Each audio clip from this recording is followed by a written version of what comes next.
Hello guys, welcome back to our channel simple track study. पिछले video में हमने discuss किया था अध्यारोपण का सिद्धांत क्या होता है, प्रिंसिपल ऑफ सुपरपोजिशन। उसके बाद डिस्कस किया था चार्ज डिस्ट्रीब्यूशन क्या होते हैं, linear charge distribution, surface charge distribution और वॉल्यूम चार्ज डिस्ट्रीब्यूशन। और आज की वीडियो में हम डिस्कस करेंगे electric dipole and dipole movement, वैद्युत द्विध्रुव तथा द्विध्रुव आघूर्ण। तो आइए शुरू करते हैं।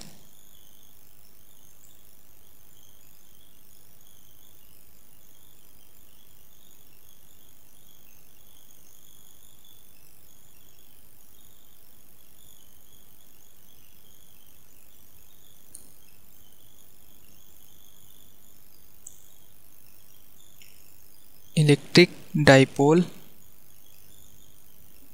आज का वीडियो बहुत ही ज़्यादा इम्पोर्टेंट होने वाला है, क्योंकि इसमें कि लगभग जितने भी डेरिवेशंस हैं वो हर साल पूछे जाते हैं, तो बहुत ही इम्पोर्टेंट रहेगा और इसको भी इम्पोर्टेंट मार्क कर लीजिए। तो वैद्युत द्विध्रुव एक ऐसा निकाय है जिसमें दो आवेश -Q और +Q।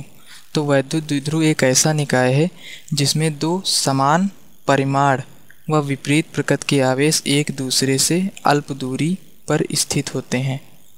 ये अल्प दूरी होगी 2L स्थित होते हैं, तथा द्विध्रुव में किसी एक आवेश का परिमाण और उसके बीच की दूरी के गुणनफल को द्विध्रुव आघूर्ण कहते हैं। तो द्विध्रुव आघूर्ण हो जाएगा किसी एक आवेश, इसे स्मॉल p से डिनोट करते हैं, तो किसी एक आवेश और उसके बीच की दूरी के गुणनफल को द्विध्रुव आघूर्ण कहते हैं। यदि दो आवेश +Q या -Q हो, उनके बीच की दूरी 2L हो, तो द्विध्रुव आघूर्ण हो जाएगा Q × 2L। इसका मात्रक देख लेते हैं।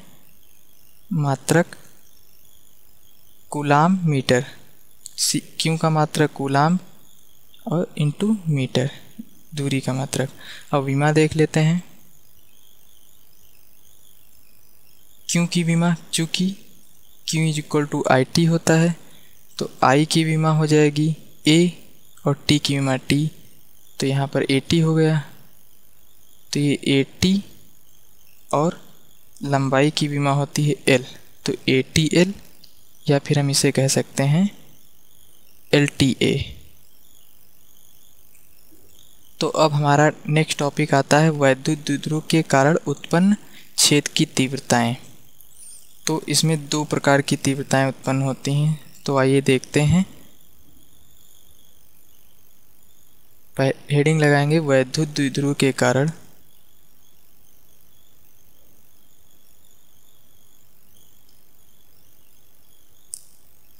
उत्पन्न वैद्युत क्षेत्र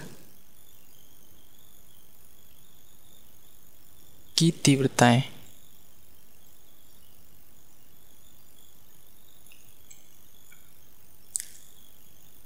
अब इंग्लिश में भी देख लेते हैं। Intensity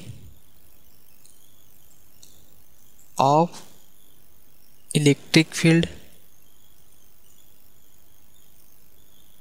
due to an electric dipole.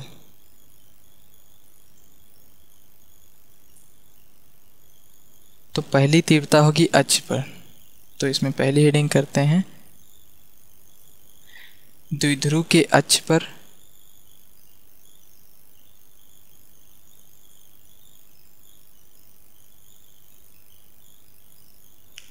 उत्पन्न छेद की तीव्रता।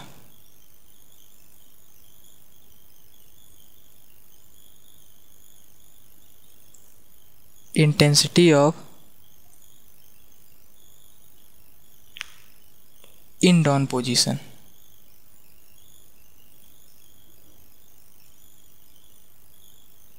ये पूरा ही टॉपिक इम्पोर्टेंट रहेगा।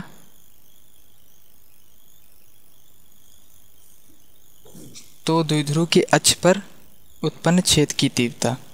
तो माना ये फिगर डायग्राम बनाते हैं। माना एक वैद्युत द्विध्रुव AB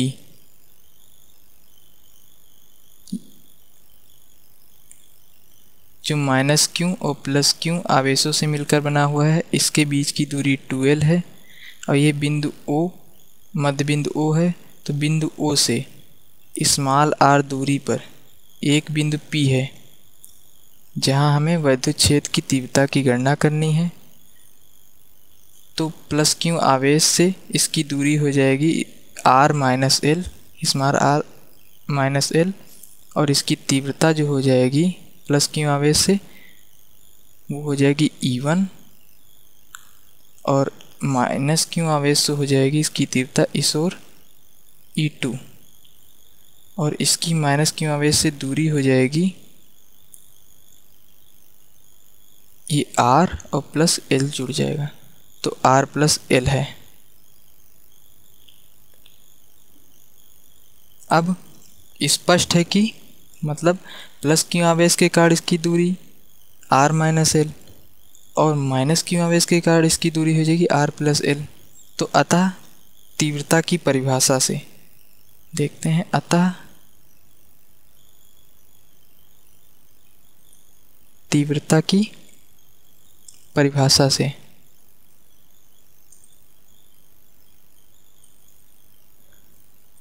प्लस क्यू आवेश के कारण तीव्रता P पर तीव्रता, तो P पर तीव्रता हमने बताई थी E1 प्लस क्यू के कारण, तो 1 अपान तीव्रता की परिभाषा से तो 1/4 पाई एप्सिलॉन 0 के क्यू अपान इसकी दूरी कितनी थी R माइनस एल का होल ऑफ स्क्वायर। और इसकी दिशा देख लेते हैं, इसकी दिशा B से P की ओर, तो दिशा हो जाएगी BP दिशा में, तथा माइनस क्यू आवेश के कारण P पर तीव्रता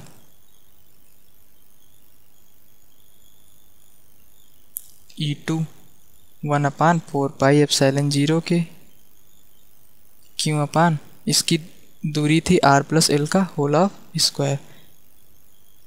इसकी दिशा देख लेते हैं, इसकी दिशा P से A की ओर, तो ये हो जाएगी PA दिशा में। अतः परिणामी तीव्रता आप निकाल लेंगे, अतः परिणामी तीव्रता तो capital E is equal to E1 minus E2। अब यहाँ पर हम कुछ कॉमन ले लेते हैं, क्यों बाहर कर लेंगे ये कॉमन, और 4 पाई एप्सिलॉन 0 के बाहर हो जाएगा, तो अंदर बचेगा 1/R माइनस एल का whole of square minus 1/R plus L का होल ऑफ स्क्वायर। तो यहाँ तक क्लियर हो गया होगा। अब एक स्टेप यहीं पर देख लेते हैं, क्यू अपान 4 पाई एप्सिलॉन 0 के उसी तरह लिख लेंगे। अब इसका हम स्क्वायर करके मतलब हर बराबर करेंगे, तो R प्लस एल का whole of square R minus L का होल ऑफ स्क्वायर, और ये पूरा R माइनस एल की पावर 4 हो जाएगा। तो अब यहाँ पर क्यू अपान 4 पाई एप्सिलॉन 0 के बाहर था, इसको बाहर ही रखेंगे। अब यहाँ पर R कितना आया था, R प्लस एल का whole of square minus R minus L का होल ऑफ स्क्वायर। तो हम इसके साइन चेंज करते हुए चलेंगे, इसका होल ऑफ स्क्वायर खोलेंगे तो हो जाएगा R square plus L square plus 2LR, और साइन चेंज करते हुए चलेंगे तो ये माइनस रहेगा R स्क्वायर, और ये वाला माइनस का हो जाएगा एल स्क्वायर, और ये प्लस का हो जाएगा 2LR। हमने साइन चेंज कर दिया है डायरेक्ट। अब यहाँ पर R माइनस एल की पावर 4 था, वो 4 ही रहेगा। अब यहाँ पर जो कैंसिल आउट होता है उसे कैंसिल आउट कर देंगे, एल स्क्वायर कैंसिल आउट हो गया, आर स्क्वायर कैंसिल आउट हो गया। अब बचा है 4LR, तो क्यू अपान 4 पाई एप्सिलॉन 0 के ये बचेगा 4LR upon R minus L की पावर 4। चूँकि हमने पढ़ा है P is equal to Q into 2L, द्विध्रुव आघूर्ण होता है किसी एक परिमाण का गुणनफल और उसके बीच की दूरी के गुणनफल को द्विध्रुव आघूर्ण कहते हैं। किसी एक आवेश और उसके बीच की दूरी के गुणनफल को द्विध्रुव आघूर्ण कहते हैं। तो अब हम इसे अलग कर लेंगे। तो यहाँ पर हो जाएगा, पहले यहाँ देखते हैं, Q हमने अलग कर लिया इंटू 2L अपान ये तो जो का त्यों लिख लेंगे R माइनस L की पावर 4। तो यहाँ पर बचेगा गया 2 बच गया इंटू R बच जाएगा और 4 पाई एप्सिलॉन 0 के पूरा बच जाएगा। तो इसकी जगह पर P हो जाएगा तो 1 अपान 4 पाई एप्सिलॉन 0 के, और यहाँ पर 2 है 2 लिख लेंगे, P हो गया और ये वाला R यहाँ आ जाएगा 2PR अपान R माइनस L की पावर 4। तो यहाँ तक हो गया। अब चूँकि R much greater than L है, R जो है वो मच ग्रेटर देन L है, तो अतः L को छोड़ने पर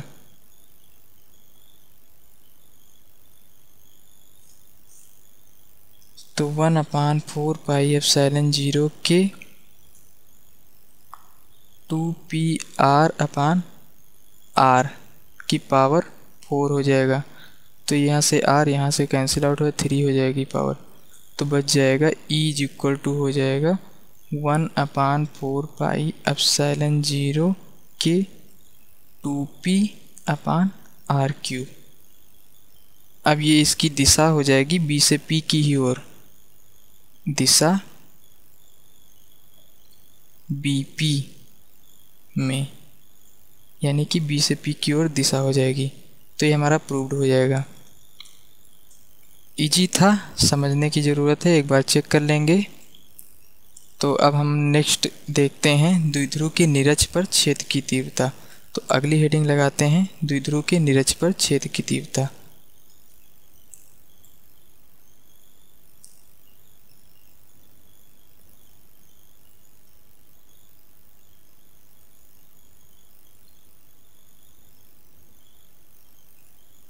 ये भी 3 नंबर में या 2 नंबर में पूछ लेता है, तो इसको भी इम्पोर्टेंट ही मार्क करेंगे। तो intensity of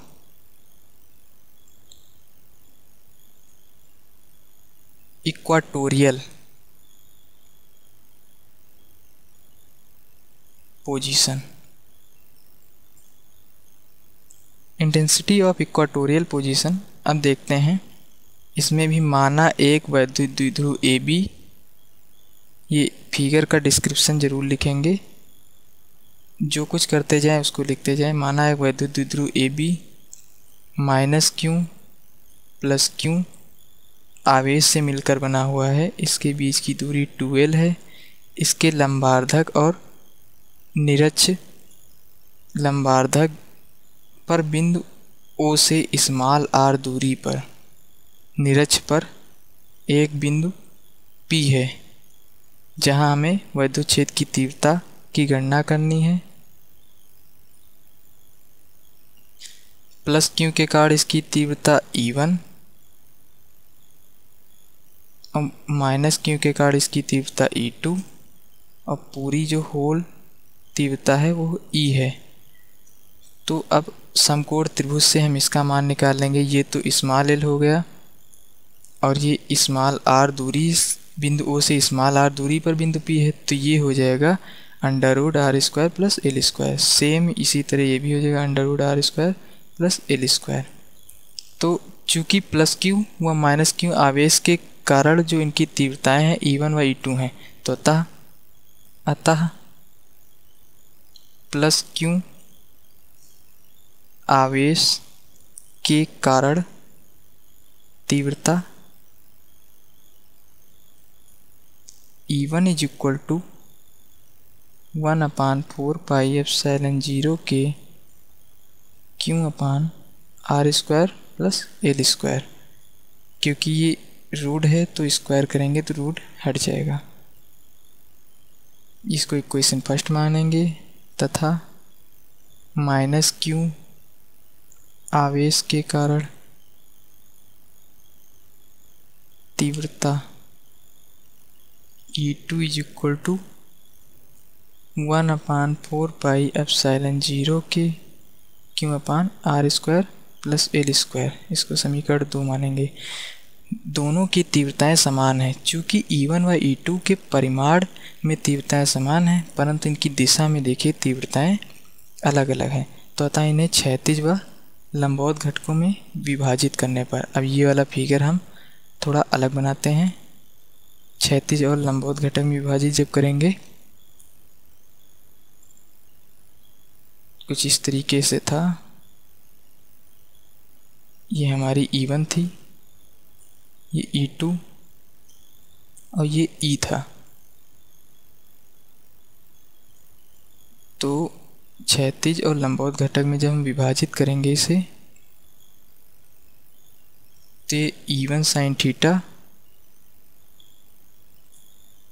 E2 sin theta, E1 sin theta और E2 sin थीटा जो हैं ये आपस में निरस्त हो जाएंगे। तो E1 sin theta, E2 sin theta निरस्त हो जाएंगे, जबकि इसके समांतर घटक E1 cos थीटा और E2 cos थीटा जुड़ जाएंगे। तो E is equal to E1 cos theta, E2 cos theta हो जाएगा। अतः E is equal to E1 cos theta plus E2 cos theta.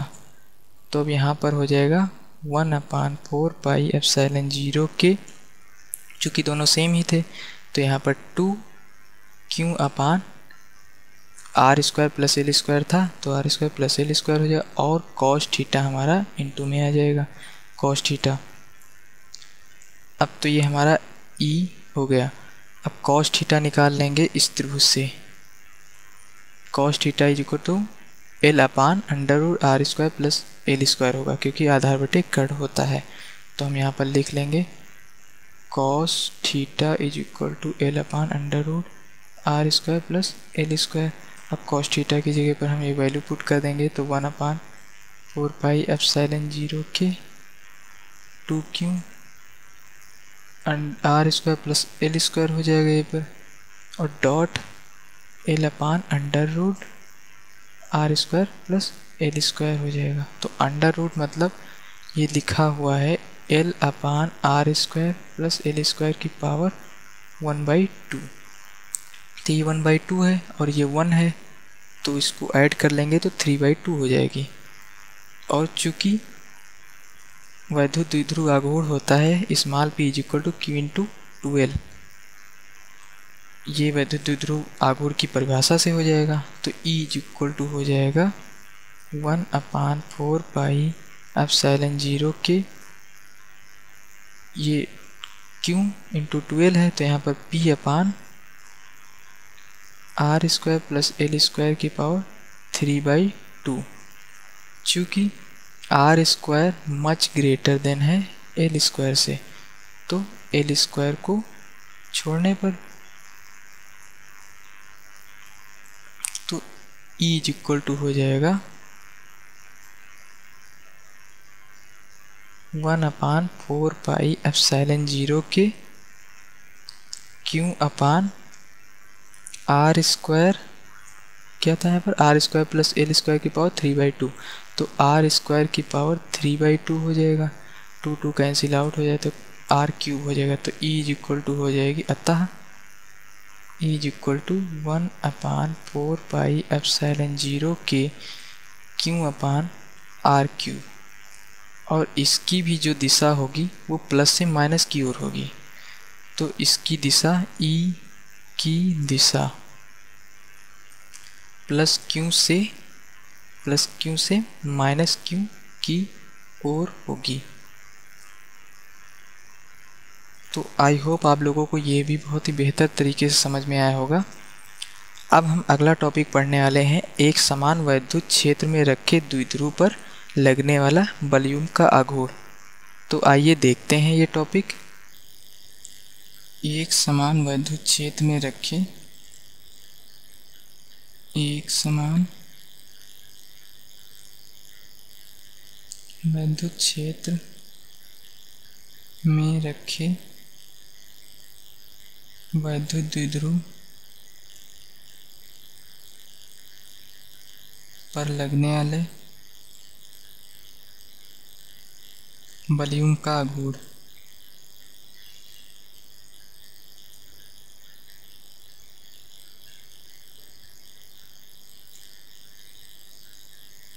Movement of couple on an electric dipole placed in an external uniform electric field।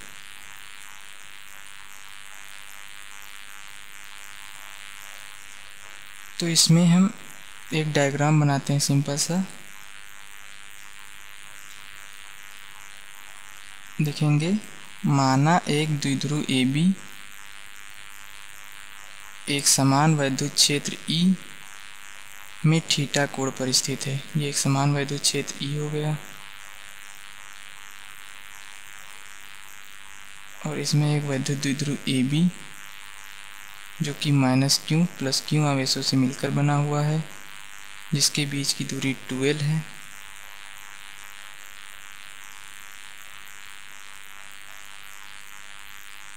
और ये द्विध्रुव AB है, ये इसमें theta कोण पर स्थित है। वैद्युत एक समान वैद्युत क्षेत्र में थीटा कोण पर स्थित है। और ये वाली दूरी जो हो जाएगी ये 2l sin थीटा हो जाएगी। यहाँ से यहाँ तक की दूरी 2l sin थीटा हो जाएगी। और इसके आवेश पर बल F बराबर -QE और यहाँ पर F बराबर QE होगा, क्योंकि दोनों स्पष्ट है कि दोनों आवेशों पर वैद्युत बल F बराबर QE कार्य करेगा, लेकिन इनकी दिशा विपरीत होने के कारण यह बल एक दूसरे की दिशा के विपरीत काम करेगा। ये दोनों बल मिलकर के एक बलयुग्म का निर्माण करते हैं, जो इस द्विध्रुव को छेद की दिशा में संरेखित करने का प्रयास करता है। इस प्रवृत्ति को ही द्विध्रुव का बलयुग्म आघूर्ण कहते हैं। इसकी गणना हम निम्न व्यंजक के आधार पर कर सकते हैं। तो आइए इसकी गणना करते हैं। बलयुग्म का आघूर्ण, इसे टाउ से प्रदर्शित करते हैं। बलयुग्म का आघूर्ण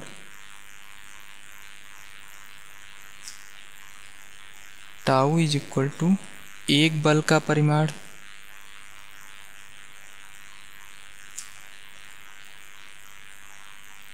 गुणे दोनों बलों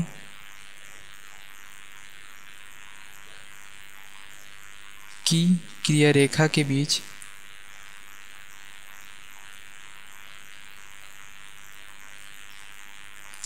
लंबवत दूरी। तो टाउ इज इक्वल टू एक बल का परिमाण यानी कि F और दोनों बलों की क्रिया रेखा के बीच लंबवत दूरी यानी कि ये वाली दूरी, तो 2l sin थीटा हो जाएगा। F × 2l sin थीटा, चूँकि F बराबर होता है QE, F बराबर QE, तो यहाँ पर हम रख देंगे QE × 2l sin थीटा।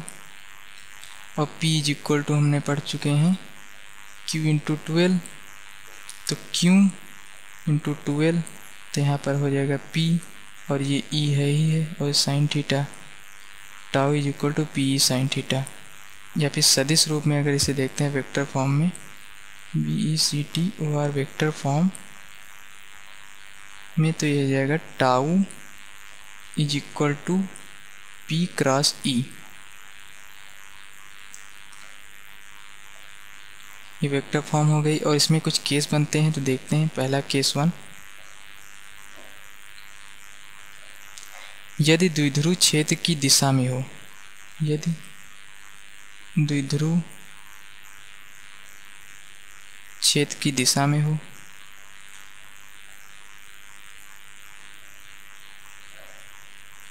तो थीटा इज इक्वल टू 0 हो जाएगा। अतः tau is equal to P E sine theta के जो 0 साइन 0 का मान 0, टाउ इज इक्वल टू 0।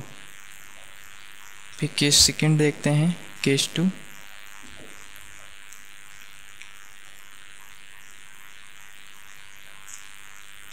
यदि द्विध्रुव क्षेत्र के लंबवत हो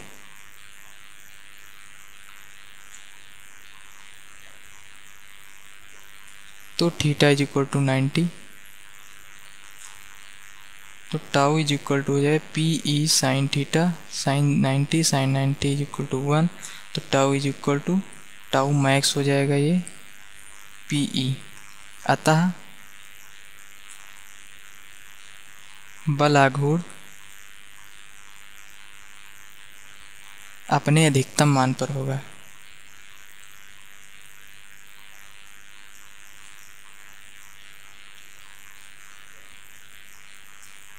फिर केस 3 देख लेते हैं।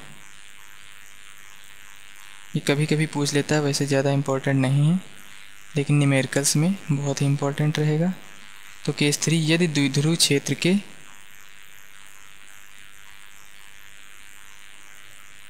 समांतर परंतु विपरीत दिशा में हो,